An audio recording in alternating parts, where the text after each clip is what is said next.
Bonjour, chers internautes, Bonjour à toutes et à tous. et bienvenue dans ce nouvel épisode des Chroniques Digitales.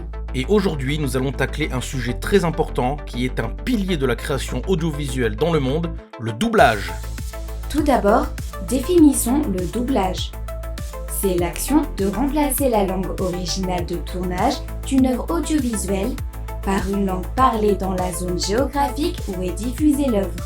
Par exemple, un film réalisé en France possède un doublage original en français, mais pour être diffusé aux États-Unis, il doit être redoublé en anglais pour que les Américains puissent comprendre. Il faut tout de même avouer qu'au moment de cette vidéo, tout le monde sait ce qu'est le doublage. Ce n'est pas nécessaire de s'attarder sur la définition. Nota bene, afin de simplifier cette chronique, nous allons plutôt utiliser le terme doubleur-doubleuse plutôt que comédien-comédienne de doublage. Je vois ici dans les données que ce terme était l'appellation principale, mais qu'elle a changé au fil du temps pour se raccourcir. La définition reste cependant la même.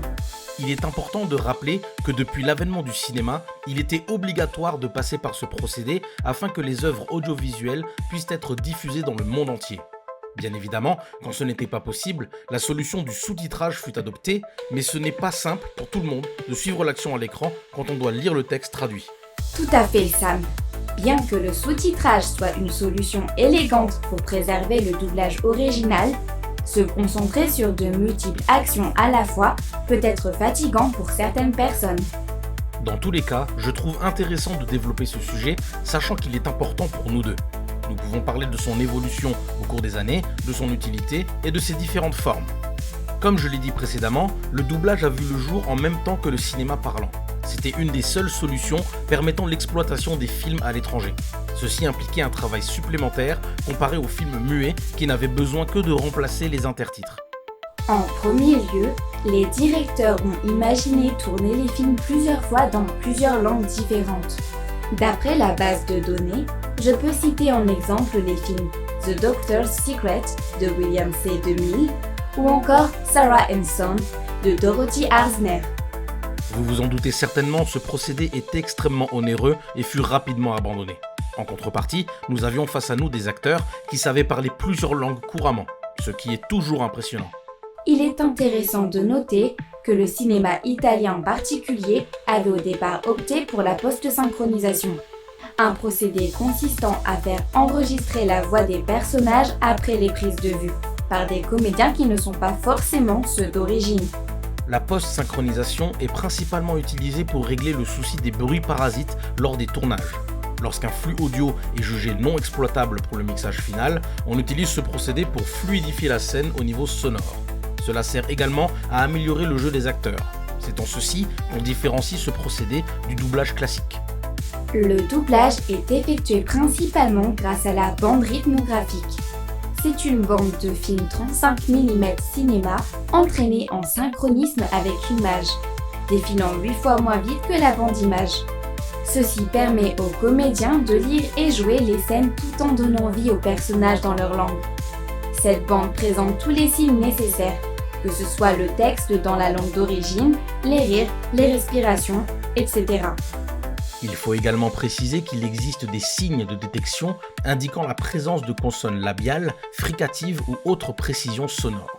Le lip-sync ou synchronisme labial est un élément extrêmement important dans le doublage car la traduction des textes amène parfois des différences de longueur dans les mots et les phrases et cela permet d'éviter que la piste sonore dépasse de trop loin la piste image, créant un décalage dans le visuel. Et donc, par déduction, ce synchronisme labial implique une chose cruciale, une traduction millimétrée du texte d'origine. Cela force une revisite du texte pour l'adapter correctement au format final du projet. Traduire mot à mot peut causer des décalages audio, donc il faut parfois trouver une entourloupe et tourner une phrase autrement pour que la synchro fonctionne, quitte à sacrifier certains mots. Mais ce procédé peut engendrer des problèmes. Le ressenti du moment en question risque d'être interprété d'une manière différente dans la version traduite.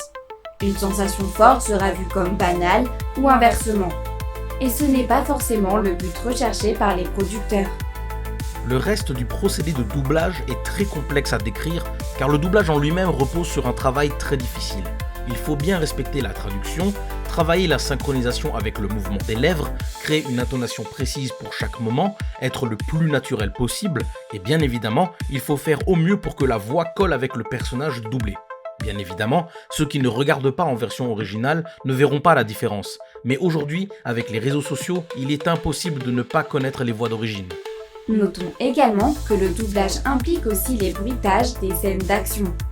Et après analyse d'exemple, je trouve cela fascinant de voir les doubleurs à l'œuvre pendant ces passages. Le produit fini est toujours impressionnant. Mais en coulisses, c'est autre chose. Cela fait également partie des challenges du doubleur ou de la doubleuse. Simuler un combat, de la douleur ou de l'essoufflement lorsqu'on est dans une petite salle insonorisée avec très peu d'espace pour bouger, c'est pas facile. Surtout que la prise de son doit rester parfaite et parfois, les bruitages peuvent causer des problèmes. Un mouvement trop proche ou trop loin du micro, des claquements de lèvres trop poussés, il en faut peu pour recommencer une prise. Et c'est taxant physiquement. Un point important à souligner, la qualité de l'écriture des scripts. Les doubleurs et doubleuses doivent se baser sur un texte écrit et doivent donc s'adapter à ce qu'ils voient sur le papier. Les tournures de phrases, l'orthographe, la ponctuation. Tout a son importance pour la personne qui double. Le moindre petit détail de travers et la prise sera ratée et devra être recommencée. N'est-ce pas, Sam? Je ne vois pas de quoi tu parles.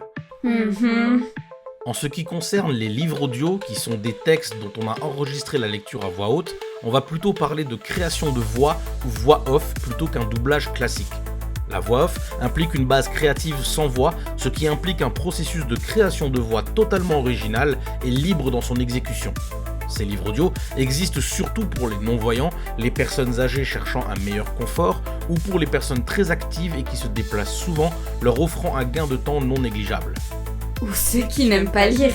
On peut lister les livres audio libres, les livres audio au format DAISY, mais également les livres audio avec mise en scène sonore que l'on peut également appeler série audio, fiction audio ou saga MP3.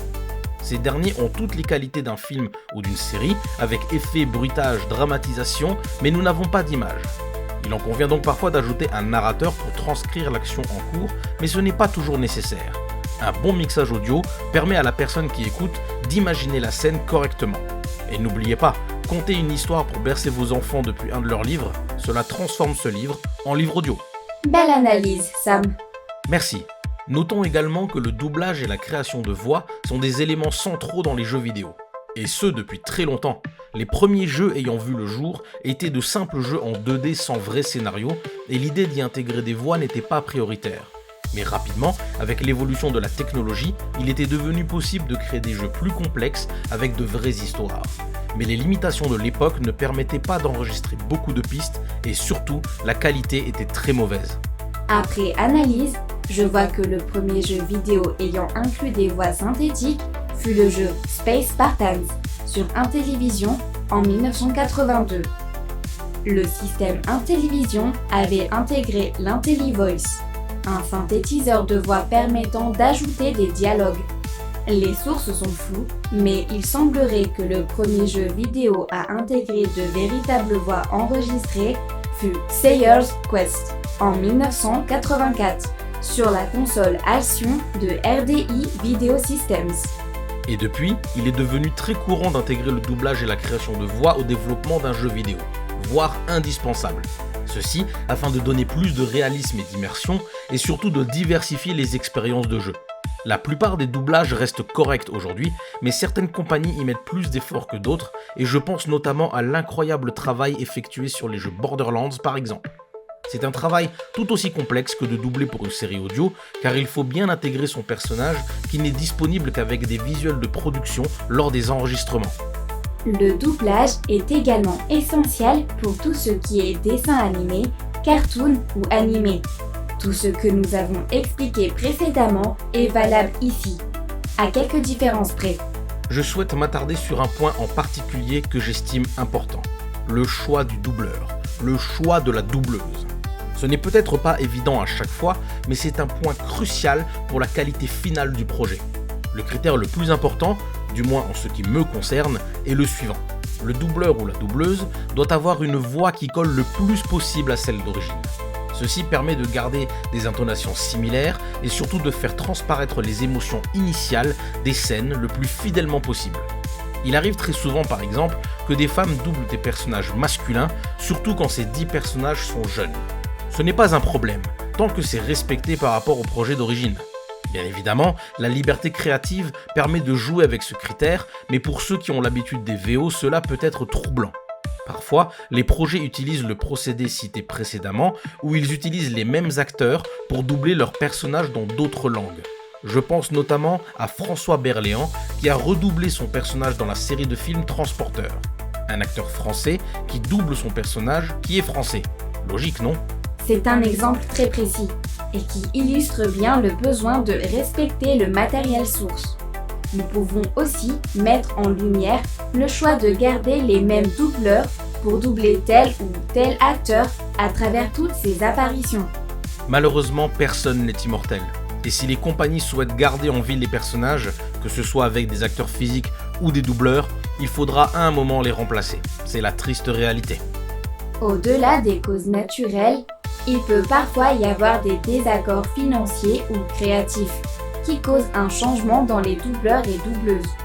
Cela rend les choses difficiles pour des séries et films qui tiennent sur la longueur, car il faut trouver une nouvelle personne qui peut se caler le plus près possible de la précédente afin de garder l'illusion intacte.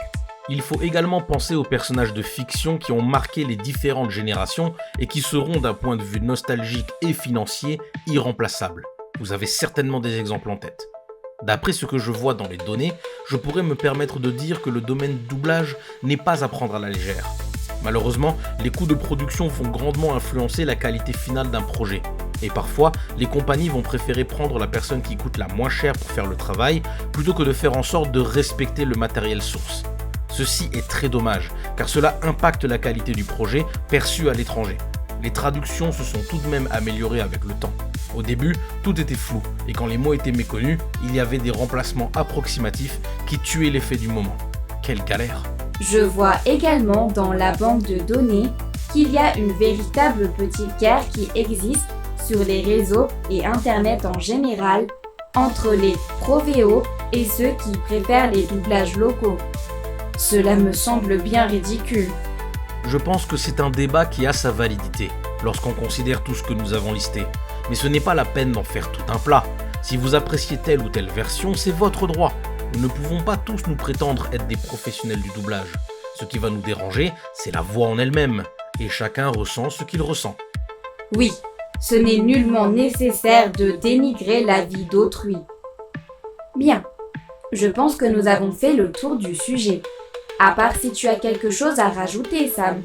Non, je ne pense pas. Et toi ? J'ai été rapidement distraite par ce qu'on appelle des pancakes. De la nourriture humaine ? Ça a l'air appétissant. On pourra en parler la prochaine fois si tu veux. Tu évolues vite, dis donc. Tu m'as prise pour un Digimon. Mais oui, ça m'intéresserait. De quel sujet allons-nous parler ensuite ? Je vois quelque chose d'intéressant dans la banque de données. Pourquoi ne pas tacler un sujet très sérieux ? La théorie du complot ? Je vois. Peut-être que je vais te laisser gérer ce sujet par toi-même. Qu'en dis-tu ? Ce ne sera pas la même chose sans toi, mais pourquoi pas ? Je chaperonnerai, ne t'inquiète pas. Tu ne vas pas te débarrasser de moi aussi facilement. Jamais ! Merci à vous, chers spectateurs, et à très bientôt. Au revoir.